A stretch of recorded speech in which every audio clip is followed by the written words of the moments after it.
Exploring ideas of kindness and forgiveness, tolerance, and the power of listening every day. Everyday Ubuntu shows how we can all benefit from embracing others. It was written by Archbishop Desmond Tutu's granddaughter, Mungi Ngomane. The book offers an introduction to this philosophy, the South African way of life. And in this book, you will discover 14 simple and engaging lessons with clear takeaways and reflections to help us live better together. And sharing these lessons with us is Mungi Ngomane. Welcome to the Your Morning studio. Thank you. Thank you for having me. What a pleasure to have you here.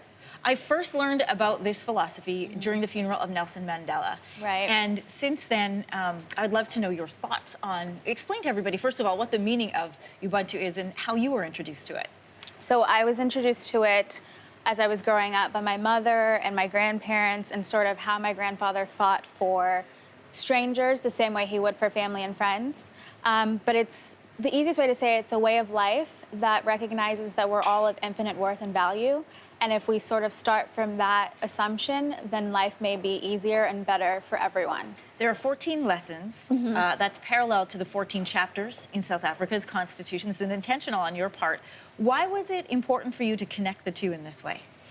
We couldn't think of a number, and at first we thought maybe 27 years to symbolize Nelson Mandela's time in prison, but then we decided 27 was too watered down, and 14 really symbolized how important the Constitution was to ending apartheid in South Africa, and how much work went into, not going for revenge and retribution, but rather centering Ubuntu in the new nation. Lesson 2 says strength lies in unity. Can you explain some of those examples from modern history of that?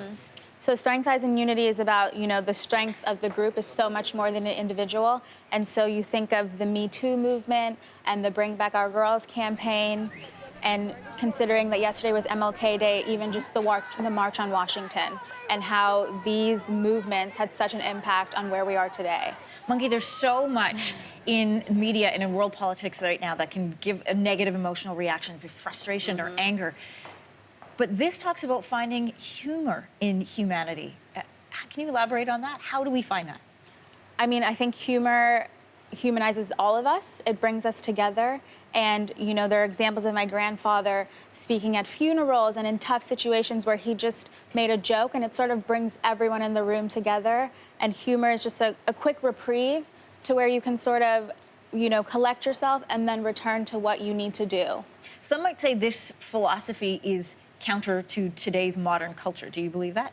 I don't think it's counter. I do think that it focuses more on all of us instead of the self and selfies and social media. But I think there's a way to bring it into the Western world. Obviously, it's huge on the African continent, just in different words. But I don't think it's necessarily counter. You bring up a really good point. For something that is cultural, that you've learned since the time you were young, it's easy to get that lesson and that mindset implanted early. But for people who might just be becoming familiar with it, right, how do you incorporate it into your life, into how you think and how you act? I think it's an everyday thing. One day could be a good day, one day could be a bad day, but it's just about recognizing the worth of other human beings. And if you start with yourself, I think it's easier to show this outward dignity and respect to everyone else. Of these 14 chapters, is there one that you hold closest? The dignity and respect one is definitely one that I am working with right now, just, granting myself grace and mercy, because we're often our toughest critics.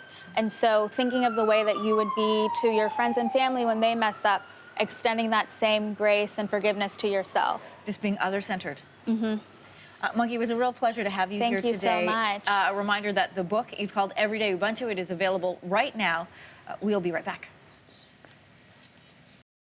Thanks for watching. If you like this, be sure to subscribe here. And you can check out more Your Morning videos right here.